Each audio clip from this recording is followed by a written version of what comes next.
आज के इस सत्र में आप सभी का स्वागत है। आज हम वसंत भाग 1 के चैप्टर नंबर 4 को पढ़ेंगे। जो हमारा चौथा चैप्टर है उसका नाम है चांद से थोड़ी सी गप्पें।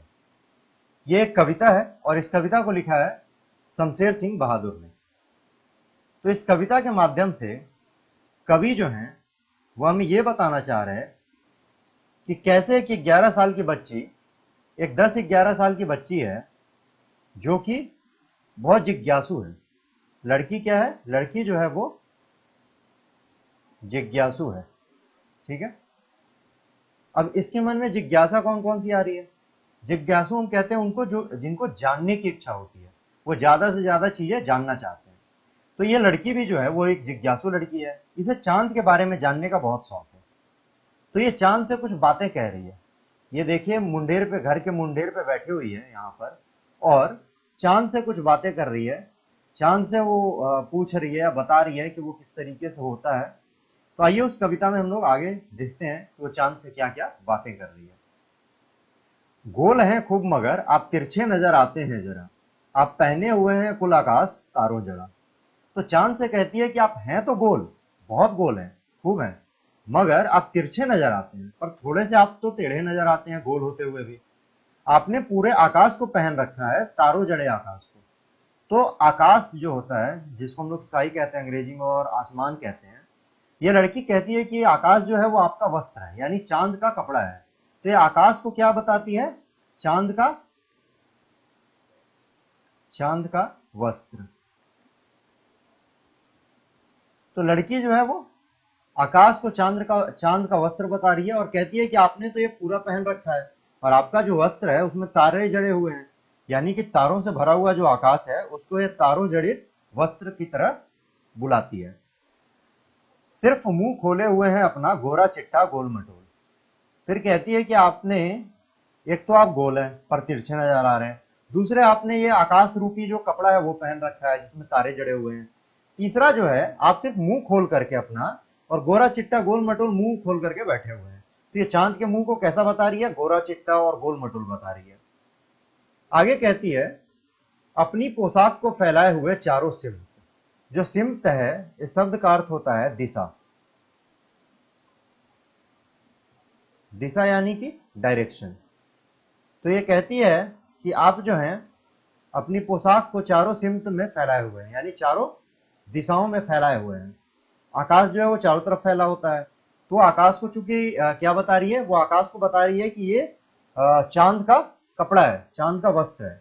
तो कहती है कि आपका ये जो वस्त्र है ये आपने चारों ओर ही पहन रखा है, ऐसा लग रहा है आपने चारों दिशाओं में फैला रखा है अपने कपड़े को। आप कुछ तिरछे नजर आते हैं, जाने कैसे। एक बार फिर से वहीं पहुंच जाती है कि नहीं नहीं, अभी भी आप थोड़े तो तिरछे नजर आ रहे हैं और हमें समझ नहीं आ रहा कि आप क्यों तिरछे नजर आ रहे हैं, जबकि आप हैं तो गोल मटोल। खूब है गोकी, वाह जी वाह। गोगी, गोकी का जो शाब्दिक अर्थ है वो होता है यद्यपि। यद्यपि को और हम लोग कह सकते हैं हालांकि, जो कि, इस तरीके से। तो खूब हैं मतलब आप तो, यद्यपि आप बहुत बड़े वाले हैं, आप बहुत गोल हैं, पर जाने कैसे तिरछे नजर आते हैं। फिर आता है वाह जी वाह, हमको बुद्धू ही नीरा समझा है। तो कहती है कि हमको आपने बेकार में ही बुद्धू समझ रखा है। ठीक है, हम बुद्धू नहीं है। नीरा का अर्थ जो है यहाँ पे पूरा होता है, कंप्लीट, और बुद्धू का अर्थ थोड़ा सा बेवकूफ जो होते हैं उनको बुद्धू कहते हैं, नादान बेवकूफ। तो कहती है कि आपने तो हमको पूरा बुद्धू ही समझ रखा है, हम समझते ही नहीं जैसे कि आपको बीमारी है। कहती है कि वाह जी वाह, आपने तो जैसे हमको बुद्धू ही, पूरा का पूरा बुद्धू ही समझ रखा है, और जैसे कि हम तो कुछ समझ ही नहीं रहे कि आपको बीमारी है। अब ये क्या प्रेडिक्ट कर रही है? कि चांद को कुछ बीमारी है। और फिर क्या कहती है? कि हमें पता है कि आपको बीमारी है। आप घटते हैं तो घटते ही चले जाते हैं, और बढ़ते हैं तो बस यानी कि बढ़ते ही चले जाते हैं। तो जो यहाँ पर लड़की है, बच्ची है, वो क्या कह रही है? कि हमें तो पता है कि आपको कुछ ना कुछ बीमारी है, क्योंकि जब आप घटना शुरू होते हैं तो घटते ही चले जाते हैं, और अगर बढ़ना शुरू होते हैं आप तो बस, तो फिर कहना ही नहीं, आप तो सीधा सीधा बिल्कुल बढ़ते ही चले जाते हैं। आपको जरूर कोई ना कोई बीमारी है। दम नहीं लेते हैं जब तक बिल्कुल ही गोल ना हो जाए, यानी कि जब बढ़ते हैं तो क्या ही कहना है, एकदम बढ़ते ही चले जाते हैं, और बढ़ते बढ़ते जब तक बिल्कुल गोल ना हो जाए तब तक आप दम नहीं लेते। दम यानी सांस तक नहीं लेते।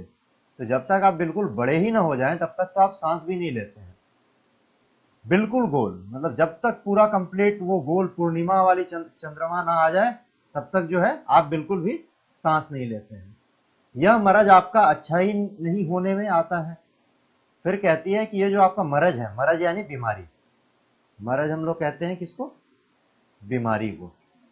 तो कहती है जो आपकी बीमारी है ये तो अच्छा होने का नाम ही नहीं ले रही है, ये अच्छा होने ही नहीं पा रही है, तो लगातार बिगड़ती ही जा रही है, आप उसी स्थिति में है।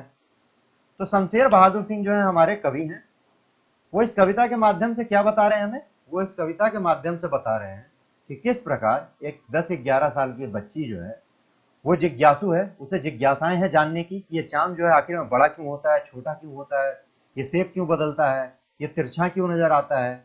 अच्छा, उसे ये सारे सवालों के जवाब जानने तो हैं, पर ये उनका जिक्र बड़ा अजीब तरीके से करती है, बड़ा अलग तरीके से करती है और बड़े ही नादान तरीके से करती है कि हमें पता है कि आपको बीमारी है, ये जो आप घटते बढ़ते हैं ना ये पक्का आपकी बीमारी है। उसके बाद आप ये जो तिरछा नजर आते हैं ना, आपको लगता है कि आप हमें बेवकूफ समझ रहे हैं, पर हम बेवकूफ नहीं है, हमें जो है सब पता है। फिर कि आप हैं तो गोल पूरे लेकिन आप तिरछे नजर आते हैं, ये भी गड़बड़ है। फिर कहती है कि आप जो है पूरे आकाश को कपड़े की तरह पहन रखा है आपने, और आपके कपड़ों में तारे मोती भी जड़े हुए हैं। तो इस प्रकार से एक कविता है जिसमें कि बाल मन को दर्शाया गया है। हमने पिछली एक कहानी पढ़ी थी जो बाल मन से रिलेटेड थी, बाल मन से जुड़ी हुई थी, नादान दोस्त, जिसके रचयिता प्रेमचंद थे। अब ये कविता है शमशेर बहादुर सिंह की, ये भी बाल मन को दर्शा रहा है। बाल मन से हम क्या समझते हैं, बाल मन, ये दो शब्दों से मिलकर बना है। कौन कौन से शब्द हैं, बाल और मन। तो बाल कहते हैं हम बच्चों को, तो ये क्या हो जाएगा, बच्चों का मन, या फिर बच्चों की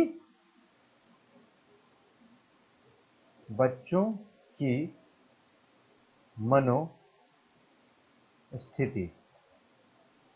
ठीक है, तो बच्चों के मन में क्या चल रहा है या किस तरीके से बच्चे सोचते हैं, इसके ऊपर यह कविता लिखी गई है। खास करके उस 11 साल की बच्ची को ध्यान में रख करके कि इस उम्र में बच्चों के पास जिज्ञासाएं बहुत होती हैं, और जो इनका क्रिएटिविटी होता है वो भी बड़ा महीन होता है, जो इनका कला होता है, जो इनके पास कला होती है, जो इनकी कृतियां होती हैं कि ये किस तरीके से सोचते हैं चीजों को बड़े खूबसूरत तरीके से और बड़े ही नादानी के साथ और बड़े इनोसेंट तरीके से, मतलब भोलेपन के साथ कि आप तो कपड़ा पहन रखा है आपने, आपको जरूर कोई बीमारी है, इस तरीके की जो बातें होती हैं। तो ये हमारी पोएट्री यहीं खत्म होती है। अब हम प्रश्न अभ्यास की ओर बढ़ेंगे। प्रश्न अभ्यास पे जाने से पहले हमारे YouTube चैनल पे, एजुकेशन कैंपस की YouTube चैनल पे एनसीईआरटी की जितनी भी पुस्तकें हैं उन सबके प्रश्न अभ्यासों को आप देख सकते हैं।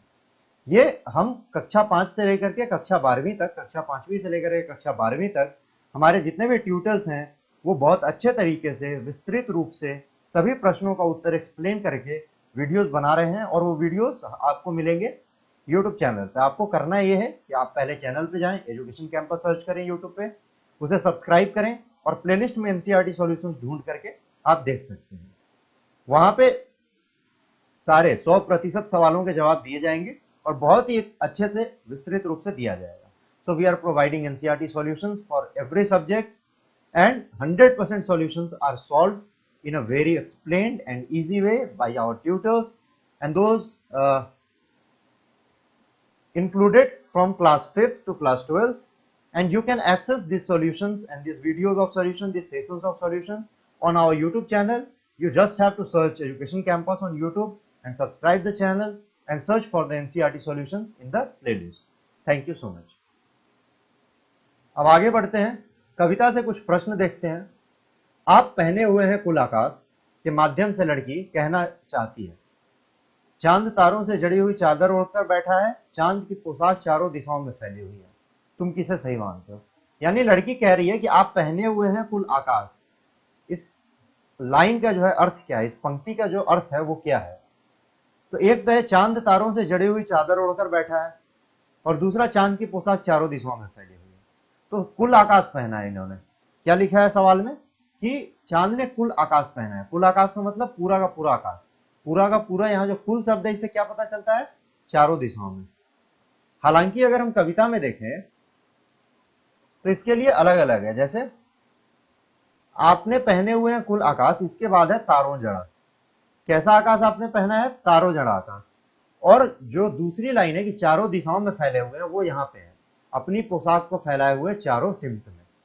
तो जब प्रश्न अभ्यास में जाएंगे तो हालांकि यहाँ पे कुल आकाश लिखा हुआ है, जिससे हमें ये साबित होता है कि पूरा का पूरा आकाश है, पर चूंकि इसके बाद कविता में क्या लिखा था, तारों जड़ा, इसलिए ये सही होगा कविता के माध्यम से, और अगर अर्थ के माध्यम से देखें तो ये भी सही हो सकता है। हालांकि हम ये लिखेंगे क्योंकि कविता में इस लाइन को जो है तारों जड़ा के साथ जोड़ा गया है। ठीक है, आगे बढ़ते हैं। कवि ने चांद से गप्पे किस दिन लगाई होंगी, इस कविता में आई बातों की मदद से अनुमान लगाओ और उसका कारण भी बताओ। यानी कि कविता, ये जो चांद पे गप्पे लग रही हैं, ये कौन से वाले दिन को लग रही हैं? ये पूर्णिमा वाले दिन लग रही है, अष्टमी से पूर्णिमा के बीच लग रही है, प्रथमा से अष्टमी के बीच लग रही है। तो चांद जो है वो हर 15 दिन में अपना शेप और साइज मैक्सिमम या मिनिमम पे पहुंचता है। कैसे? अगर पहले दिन अमावस्या के बाद जो होगा वो प्रथमी कहलाएगा, प्रथमा, जो अमावस्या के जस्ट बाद है। ठीक है, और जो हमारा 15वां दिन होगा वो क्या होगा, पूर्णिमा। ठीक है, और इस पूर्णिमा के बाद फिर से घटना शुरू होगा। ये चांद का साइज बढ़ रहा था और यहाँ पे चांद का साइज जो है घटेगा, और घटते घटते क्या पहुंचेगा, अमावस्या। ठीक है, तो ये पूरा 30 दिन का एक सर्कल होता है। तो इसमें पूछ रहा है कि ये वाली जो कविता है ये कौन से में मिलेगी, प्रथमा से अष्टमी, अष्टमी यानी 8वां दिन, तो प्रथमा से अष्टमी मिलेगी, अष्टमी से पूर्णिमा मिलेगी, या फिर पूर्णिमा के दिन ही मिलेगी। तो इन तीनों में से हमें एक बताना है। तो हम वापस कविता पे चलते हैं कि क्या हमें कुछ पता चल रहा है।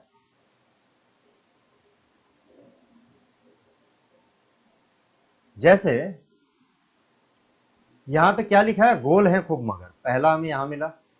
दूसरा, आप तिरछे नजर आते हैं। तीसरा, सिर्फ मुंह खोले हुए अपना गोरा चिट्टा गोल मटोल।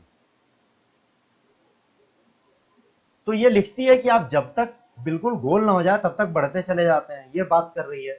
दूसरा, यहाँ पे जो हमारा मुख्य मिल रहा है, यहाँ पे जो सबसे बड़ा ये दिखने को मिल रहा है कि सिर्फ मुंह खोले हुए अपना गोरा चिट्टा गोल मटोल, यानी कि ये स्थिति कब होगी, ये पूर्णिमा के रोज होगी।